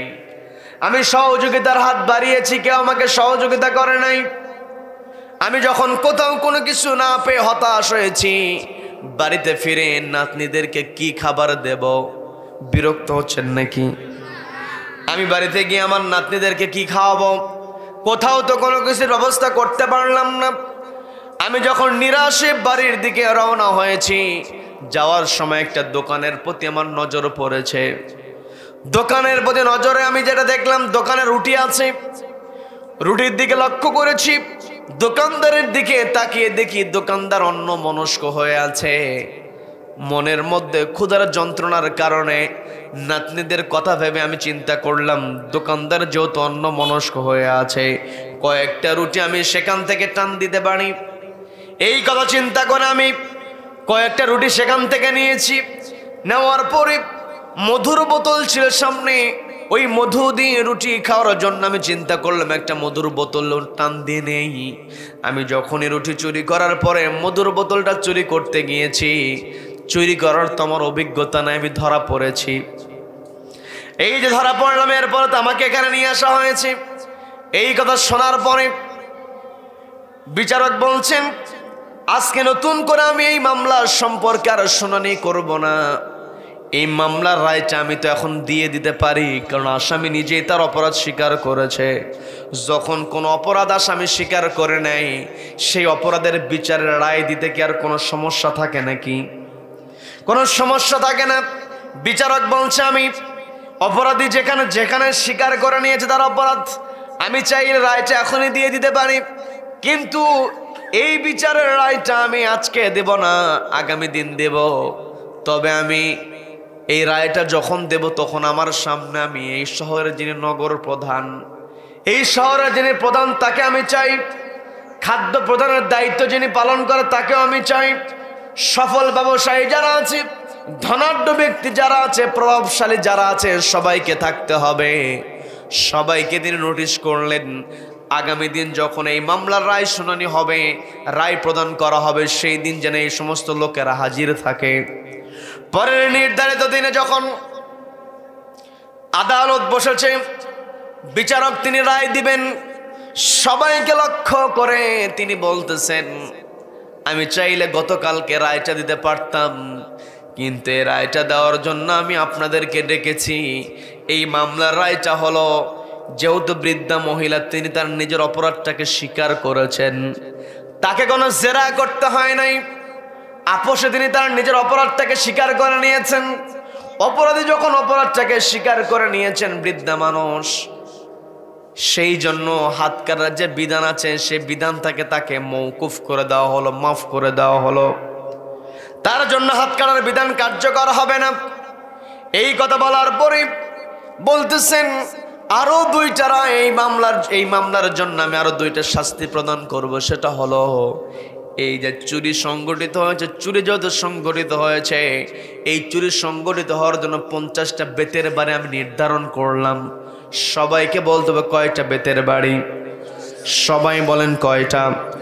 50টা বেতের বাড়ি আমি নির্ধারণ করলাম। আর এই চুরি সংগঠিত হওয়ার জন্য 500 দিরহাম আমি জরিমানা করলাম। 500 দিরহাম জরিমানা করে 50টা বেতের বাড়ির রায় তিনি ঘোষণা দিয়ে তিনি তার চেয়ার থেকে নেমে এসে বৃদ্ধা মহিলার পাশে দাঁড়ালেন। দাঁড়িয়ে বলছেন, এই বয়সে যে আপনি চুরি করেছেন, এই বয়সে যে চুরি সংগঠিত হয়েছে, এই চুরি তো এই বয়সে আপনার করার কথা নয়, কারণ আপনি বৃদ্ধা মানুষ, আপনার কাজ করার ক্ষমতা নাই। যখন কোন মানুষের কাজের ক্ষমতা থাকবে না, প্রতিবন্ধী যারা হবে, বৃদ্ধ যারা হবে, শিশু যাদের অভিভাবক থাকবে না, তাদের দায়িত্বটা নিতে হবে রাষ্ট্রের। কি কথা বলেন? কি কথা বলেন? বিচারক নেমে এসে বলছে, আপনি যে চুরি করেছেন ক্ষুধার যন্ত্রণায়, ক্ষুধার তোয় আপনি যে চুরি করেছেন, এই চুরিটা আপনি করেছেন ঠিক আছে, অপরাধটা আপনার। তবে এই চুরি সংগঠিত হওয়ার পিছনে যদি কেউ অপরাধী হয়ে থাকে, সবচাইতে বড় অপরাধী হলো রাষ্ট্রের যিনি খলিফা। বলেন আল্লাহু আকবার। খলিফার দায়িত্ব ছিল আপনার খোঁজ নেওয়া, খলিফার দায়িত্ব পালন করতে পারে নাই। আর আজকে আমি এই যে বিচারটা করলাম, বিচার তো করেছি খলিফার প্রতিনিধি হয়ে। যেহেতু খলিফা অপরাধী, আমি খলিফার প্রতিনিধি, একটা শহরের বিচারক, আমি খলিফা যেখানে অপরাধী সেখানে তো আমি অপরাধী হয়ে যাই। এই 50টা বেতের বাড়ির মধ্যে 20টা বেতের বাড়ি আমার হাতে প্রদান করা হোক। বলেন আল্লাহু আকবার। এই কথা বলে তিনি তার হাতটা সামনে বাড়িয়ে দিলেন। বাড়িয়ে দিয়ে বলছেন, 50টা বেতের বাড়ি আমার হাতে এমন করে মারতে হবে। আমি যে বিচারকের আসনে বসেছি, আমি যে বিচারক, এই জন্য যে আমাকে আস্তে বেত্রাঘাত করা হবে তা হবে না। বিশেষ করে এমনও হতে পারে অন্যান্য আসামিদেরকে যেভাবে আঘাত করা হয়, প্রয়োজনে আমার বেত্রাঘাতটা তারা চেয়ে আরো বেশি জোরে হতে হবে। বলেন আল্লাহু আকবার। এইভাবে তিনি তার হাতটা এগিয়ে দিয়েছেন। আমি কি বানিয়ে বলছি নাকি? ন্যায় বিচারের অর্ডার কে দিয়েছেন? সবাইকে বলতে হবে কে দিয়েছেন। আজকে আমি আপনি পৃথিবীতে সব জায়গাতে অরাজকতা দেখি, পৃথিবীতে সব জায়গাতে বিশৃঙ্খল, একটাই কারণ সমাজের মধ্যে ন্যায় বিচার প্রতিষ্ঠা নাই। কি কথা বলেন? অথচ প্রত্যেক জুমার দিনে খতিব সাহেব তিনি তেলাওয়াত করছেন, ইন্নাল্লাহা ইয়া'মুরু বিল আদল, নিশ্চয় আল্লাহ আদালত কায়েমের অর্ডার দিয়েছেন। আমি আপনি যদি শুধুমাত্র খুতবার মধ্যে তেলাওয়াত করি, আল্লাহর অর্ডার মানা হবে না। আল্লাহ যে বলছেন তোমরা ন্যায় বিচার কায়েম করো, সমাজের মধ্যে আমি আপনি যখন ন্যায় বিচার কায়েম করতে যাব, তখনই আমি আপনি আল্লাহর খলিফা হতে পারবো। কি কথা বলেন? আল্লাহর খলিফার দায়িত্ব হিসেবে আমাকে আপনাকে অবশ্যই ন্যায় বিচার করতে হবে। বন্ধুকে আমি যে ঘটনা বলতে নিয়েছিলাম, ওই বিচারক তিনি তার হাতটা এগিয়ে দিলেন। তার হাতে আঘাত করতে করতে হঠাৎ করে তার হাতে এমন জোরে আঘাত করা হয়েছে, হাতটা ফেটে রক্ত বের হয়েছে। যখন হাতটা ফেটে রক্ত বের হয়েছে, তার আশেপাশে যারা ছিল দৌড়ে এসেছে ব্যান্ডেজ করে দেওয়ার জন্য। কাউকে তিনি সামনে আসতে দিলেন না। তার কাছে যে রুমালটা ছিল, রুমালটা তিনি বের করেছেন, বের করে হাতের মধ্যে পেঁচায়া তিনি হাতটা দিয়ে বলছেন, 20টা বেতের বাড়ি এখনো সম্পন্ন হয় নাই, বাকি বেতের বাড়ি দিয়ে তোমরা 20টার সংখ্যা পূর্ণ করে দাও। বলেন আল্লাহু আকবার। এই যে বেতের বাড়ি তিনি হাতের মধ্যে নিয়েছেন, কাকে ভয় করে? সবাইকে বলতে হবে কাকে ভয় করে। ইমানদার যারা হবে আল্লাহ সুন্দর করে বলছেন, ইন্নামাল মুমিনুনা আল্লাযীনা ইযা যুকিরাল্লাহু ওয়াজিলাত কুলুবুহুম ওয়া ইযা তুলিয়াত আলাইহিম আয়াতুহু যাদাতুহুম ঈমানাও ওয়া আলা ربهم يتوكلون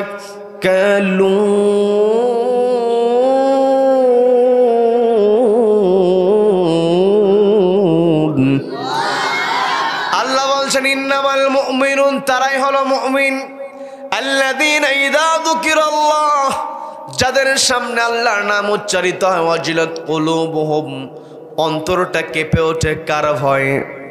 সবাইকে বলতে হবে কার ভয়ে? ওই যে বিচারক, তার অন্তর আল্লাহর ভয় ছিল, যার কারণে তিনি তার হাতটা প্রদান করেছেন। 20টা বেতের বাড়ি যখন সম্পন্ন হয়েছে, তিনি বলছেন আমি যেমন খলিফার প্রতিনিধি হিসাবে এই যে চেয়ারে বসে আমি আমার হাতের মধ্যে 20টা বেতের বাড়ি নিয়েছি, এখন 30টা বেতের বাড়ি আছে। নগর প্রধান যিনি, খাদ্য প্রধান যিনি, প্রভাবশালী ব্যক্তি, সবার তো দায়িত্ব ছিল বৃদ্ধা মহিলার খোঁজ নেওয়া। কি কথা বলেন? এই যে আমাকে আপনাকে আল্লাহ যাকে যেমন অর্থ দিয়েছে, অর্থ যেমন আছে ওই অর্থের দায়িত্ব আছে। কি কথা বলেন? আমাকে আপনাকে আল্লাহ অর্থ দিয়েছেন, এটা আমার জন্য পরীক্ষা। আবার কাউকে কষ্টের মধ্যে রেখেছেন, অর্থ কম দিয়েছেন, এটাও তার পরীক্ষা। কি কথা বলেন? কি কথা বলেন? যার অর্থ কম, ধৈর্য ধারণ করতে হবে কারো পড়ে। সবাইকে বলতে হবে কারো পড়ে। যাকে আল্লাহ অর্থ দিয়েছেন, অর্থটা ব্যয় করতে হবে কাকে? সন্তুষ্ট করার জন্য, আল্লাহকে সন্তুষ্ট করার জন্য। ওই বিচারক বলছেন নগর প্রধান যিনি ছিলেন, তার তো দায়িত্ব ছিল নগরে নগরের কোন কোন অধিবাসী জনগণ কে কোন কষ্টের মধ্যে আছে খোঁজ নাও। কারণ এই পৃথিবীতে আমি আপনি সবাই দায়িত্বশীল। আমার আপনার দায়িত্বের ব্যাপারে প্রশ্ন করবেন কে? ওয়াকুল্লুকুম মাসউলুন আন রাইয়াতিহি, আমার আপনার সমস্ত মানুষকে আমার আপনার দায়িত্বের ব্যাপারে আল্লাহ প্রশ্ন করবেন। হযরত ওমর রাদিয়াল্লাহু তাআলার ঘটনা আমরা জানি, আমি বিস্তারিত সেই ঘটনার দিকে যাব না। হযরত ওমর রাদিয়াল্লাহু তাআলা তিনি রাতের বেলা ঘুমাতে পারতেন না, জনপদের মধ্যে ঘুরে ঘুরে তিনি জনগণের খোঁজ নিয়েছেন। কি কথা বলেন? কি কথা বলেন? নবীজি স্পষ্ট বলেন, ফাল আমিরু, যারা আমির হবে, নেতা হবে, চেয়ারে যারা বসবে, রাইনা আলান নাস, তারা হলো জনগণের উপর দায়িত্বশীল। জনগণের উপর দায়িত্বশীল। এই হাদিসের কথা যখন হযরত ওমরের মনে হতো, রাতের বেলা তিনি বিছানায় পিঠটা ঠেকাতেন, কিন্তু যখন নবীজির ওই কথা মনে পড়তো, ফাল আমিরু রাইনা আলান নাস, আমিরেরা, নেতারা হলো জনগণের উপর দায়িত্বশীল, এই কথা চিন্তা করে তিনি আর ঘুমাতে পারতেন না। কারণ তিনি চিন্তা করতেন আমি তো আমির, আমি ঘুমাবো, আমার জনগণ কি করবে এটা আমার দেখা দরকার। বলেন আল্লাহু আকবার, বলেন আল্লাহু আকবার। এই যে নগর প্রধান যিনি, তাকে ডাক দিয়ে বলছেন আপনার দায়িত্ব ছিল আপনার নগরে কোন অধিবাসীরা, আপনার কোন জনগণটা কোন অবস্থায় আছে, এটার দায়িত্ব আপনার সংগ্রহ করা ছিল, ডাটা কালেকশন করার দায়িত্ব আপনার ছিল, কিন্তু আপনি ডাটা কালেকশন করতে পারেন নাই। যিনি খাদ্য প্রধান, তাকেও বলা হলো একই কথা, আপনি তো বৃদ্ধা মহিলার কোনো প্রকার কোনো খোঁজ আপনি নিতে পারেন নাই। এই যে বৃদ্ধা মহিলা কষ্টের মধ্যে পড়েছে, তার ছোট্ট ছোট্ট নাতনি তারাও কষ্ট করেছে, আপনি তো এদের খোঁজ নিতে পারেন নাই। যারা ধনাঢ্য ছিল তাদের সবাইকে লক্ষ্য করে বললেন আমি যেমন 20টা বেতের বাড়ি হাতের মধ্যে নিয়েছি, বাকি 30টা বেতের বাড়ি আপনাদের হাতের মধ্যেও নিতে হবে। বলেন আল্লাহু আকবার, বলেন আল্লাহু আকবার। সবাইকে ডাক দিয়ে বাকি 30টা বেতের বাড়ি দিয়ে দেওয়া হলো। এরপরে বাকি থেকে যায় 500 দিরহাম জরিমানা।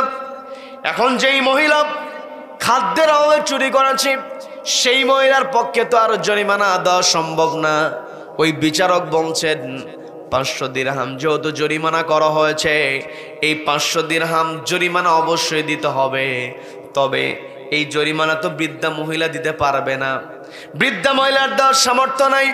এই 500 দিরহাম আমি জরিমানা করেছি, এই 500 দিরহামের মধ্য থেকে 100 দিরহাম রাষ্ট্রীয় কোষাগারে জমা করতে হবে, কারণ আদালত পরিচালনার জন্য কর্মচারীদের বেতনের দরকার আছে না নাই। তিনি বললেন এই 500 দিরহামের মধ্যে 100 দিরহাম রাষ্ট্রীয় কোষাগারে জমা হবে, এই 100 দিরহামের দায়িত্ব আমি নিজে নিয়ে নিলাম।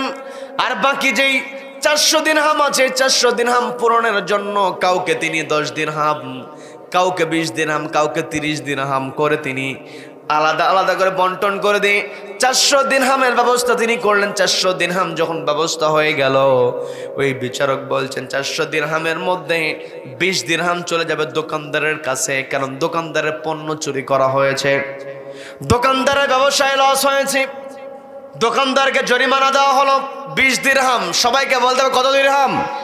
সবাই বলেন 20 দিরহাম। যখন তার জরিমানা দিয়ে দেওয়ার পরে 380 দিরহাম থেকে গেল, ওই বিচারক বলছেন এই 380 দিরহাম আর কোথাও যাবে না, 380 দিরহাম দিতে হবে এই বৃদ্ধা মহিলাকে, যাতে করে বৃদ্ধা মহিলা তার নাতনিদেরকে না আগামী 1 মাস তার পরিবারটাকে চালাতে পারে। বলেন আল্লাহু আকবার, বলেন আল্লাহু আকবার। 380 দিরহাম বৃদ্ধা মহিলার হাতে উঠিয়ে দেওয়ার পরে ওই বিচারক গিয়ে বৃদ্ধা মহিলাকে বলছেন, মা, এই যে আমি রাকা শহরের চেয়ারে বসেছি, আপনি তো এই শহরের বাসিন্দা, আমার দায়িত্ব ছিল আপনার খোঁজ নেওয়া, তা আপনার খোঁজ নিতে পারি নাই। আপনি যে ক্ষুধার যন্ত্রণায় ছটফট করেছেন, আপনার কষ্ট হয়েছে। মালিক ইয়াউমিদ্দিন নামাজের মধ্যে সূরা ফাতিহার মধ্যে এই আয়াত আছে না নাই?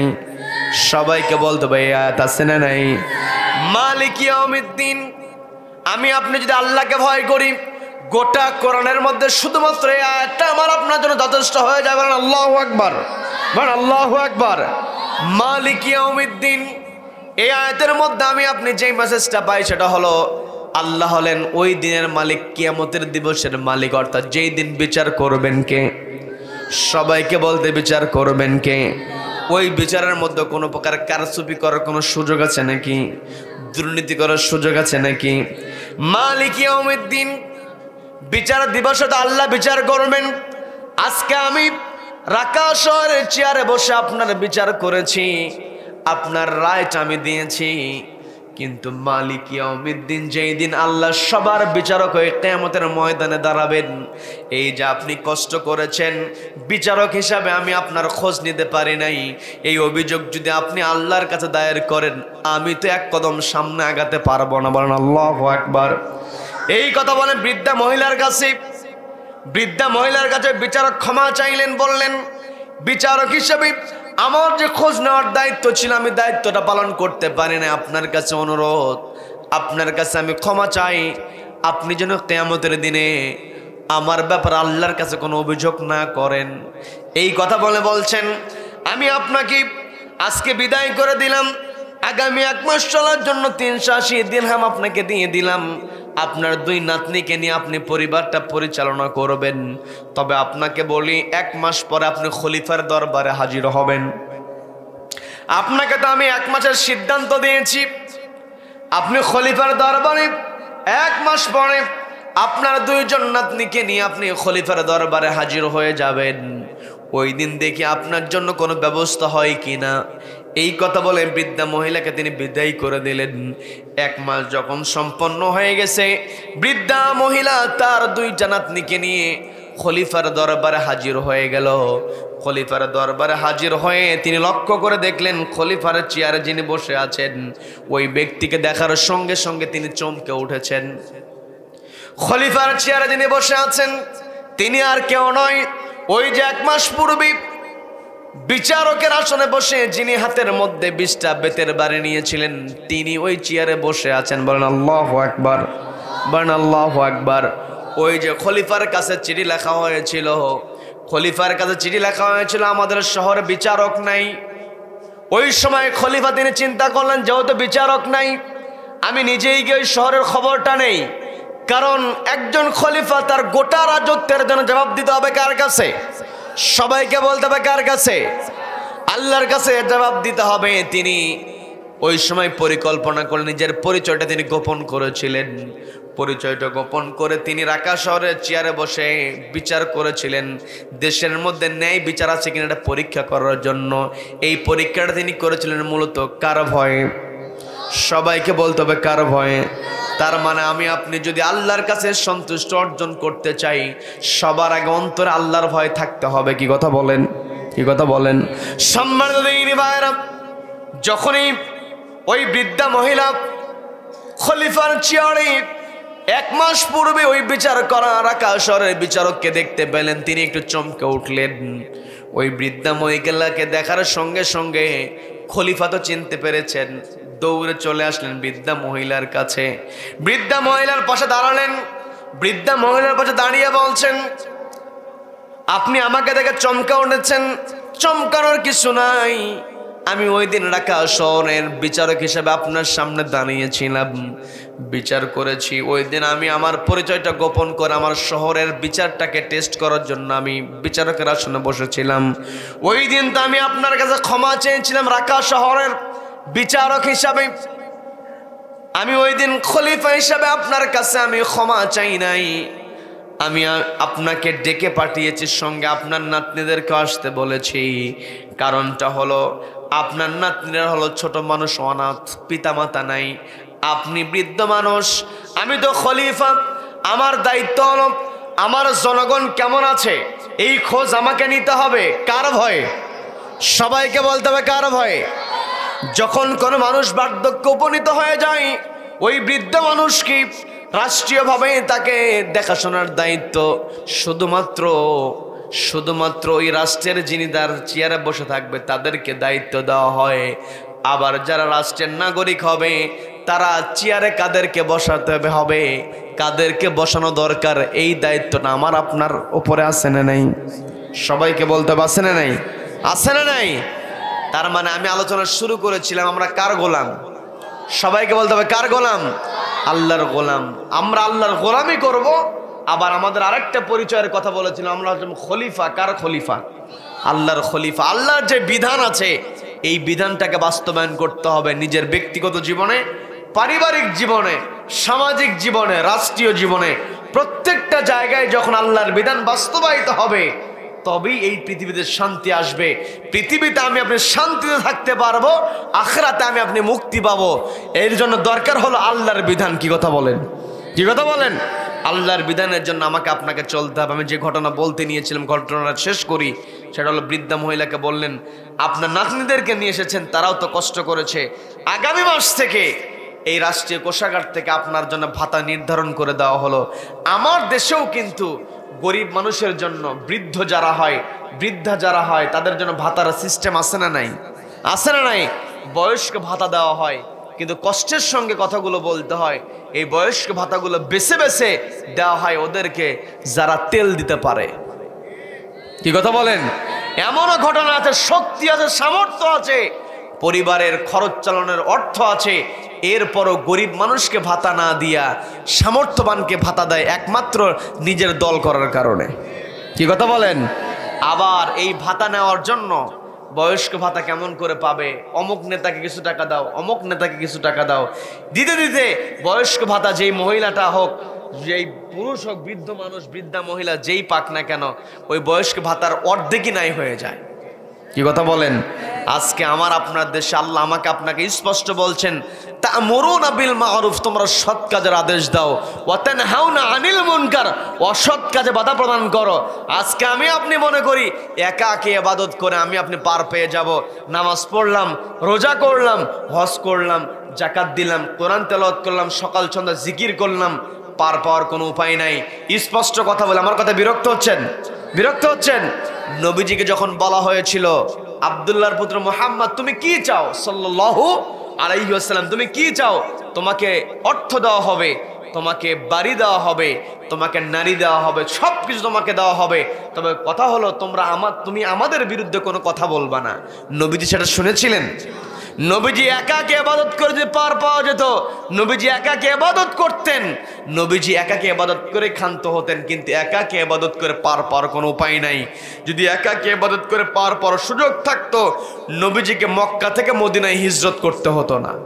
কি কথা বলেন? নবীজিকে দান দান মোবারক শহীদ করতে হতো না। কি কথা বলেন? আমার কথা বুঝতে কষ্ট হচ্ছে আপনাদের?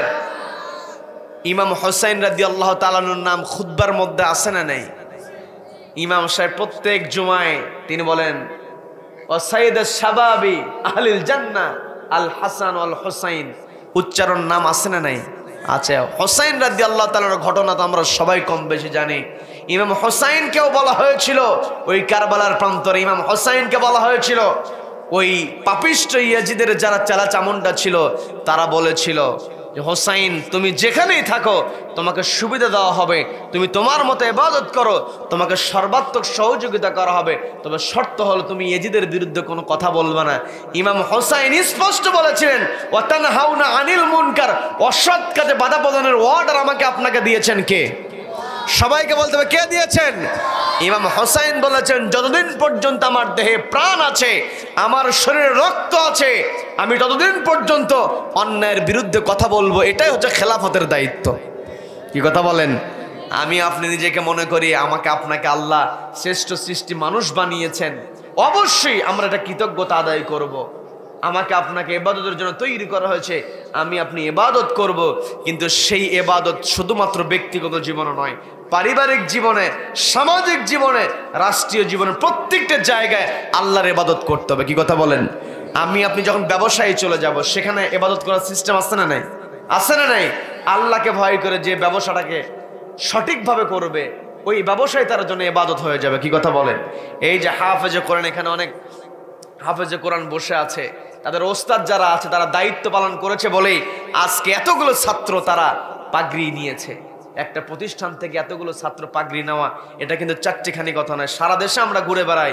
আপনারা তো বড় সৌভাগ্যবান, বলে আলহামদুলিল্লাহ, বলে আলহামদুলিল্লাহ। এত সুন্দর সিস্টেম, এত সুন্দর এই যে হাফেজে কোরআন এরা হয়েছে, এদের শিক্ষকেরা যথাযথ দায়িত্ব পালন করেছে। কি কথা বলেন?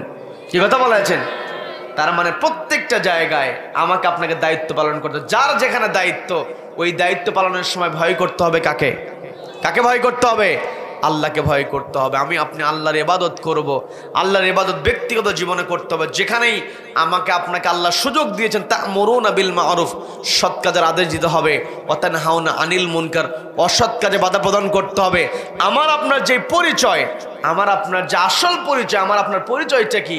আল্লাহ তো বললেন ইন্নী জাইলুন ফিল আরদি খলিফা, ফেরেশতাদেরকে ডাক দিয়ে বলেন আমি জমিনে আমার খলিফা প্রেরণ করব। আল্লাহ তো বলতে পারতেন আমি পৃথিবীতে মানুষ পাঠাবো, আমি পৃথিবীতে আদম সন্তান পাঠাবো, কিন্তু আল্লাহ কিন্তু আদম সন্তান শব্দ ব্যবহার করেন নাই, আল্লাহ কিন্তু নাস শব্দ ব্যবহার করেন নাই, আল্লাহ শব্দ ব্যবহার করেছেন খলিফা। কি শব্দ বলেন? সবাইকে বলতে হবে কি শব্দ?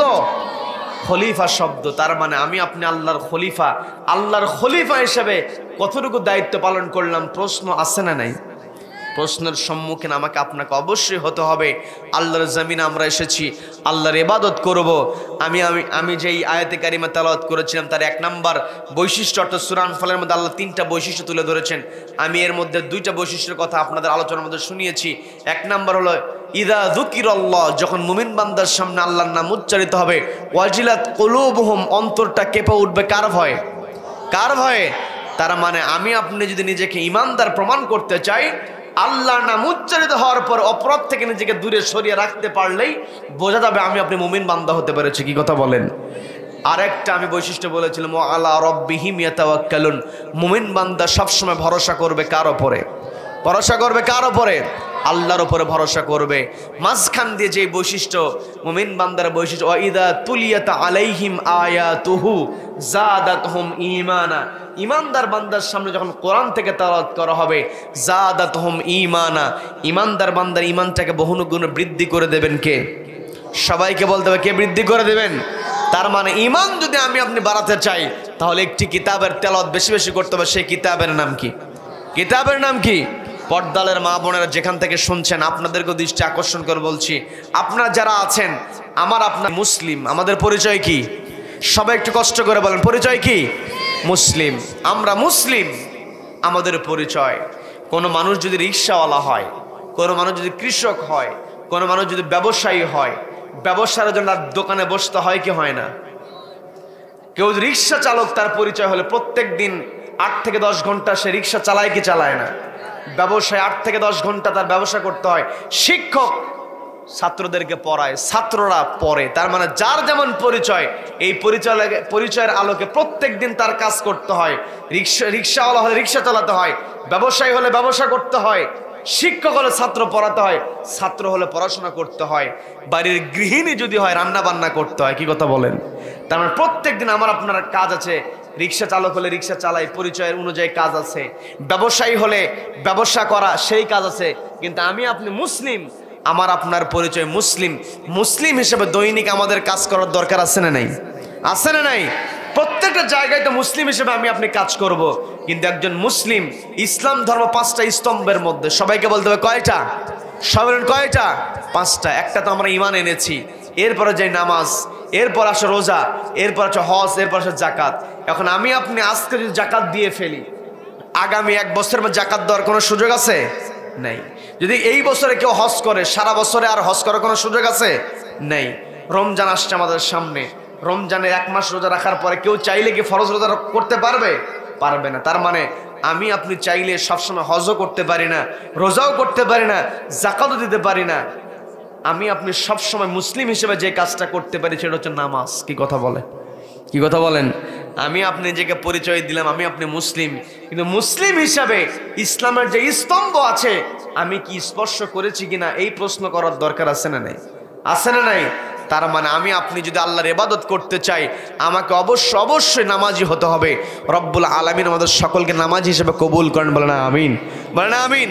আমি আপনি যদি ঈমানটাকে বাড়াতে চাই, এই কোরআনকে বেশি বেশি করে তেলাওয়াত করতে হবে। আমাদের প্রত্যেকের পরিবারটাকে কোরআনের পরিবার বানাতে হবে। রব্বুল আলামিন আমাদের সকলকে কোরআনের পরিবার বানানোর তৌফিক দান করুন, বলেন আমিন। বেশি বেশি করে কোরআন তেলাওয়াত করে ঈমানটাকে বাড়ায়া, ও আলা রব্বিহিম ইয়াতাওয়াক্কালুন, আল্লাহর উপরে তাওয়াক্কুল করে ব্যক্তিগত জীবনে, পারিবারিক জীবনে, সামাজিক জীবনে, রাষ্ট্রীয় জীবনে প্রত্যেকটা জায়গায় যেন আল্লাহর ইবাদত আমরা করতে পারি, সেই কাজগুলো যেন আমরা করতে পারি। রব্বুল আলামিন আমাদের সকলকে কবুল করেন, বলেন আমিন। যতটুকু আলোচনা হয়েছে রব্বুল আলামিন আমাদের বাস্তব জীবনে আমল করার তৌফিক দান করুন, বলেন আমিন।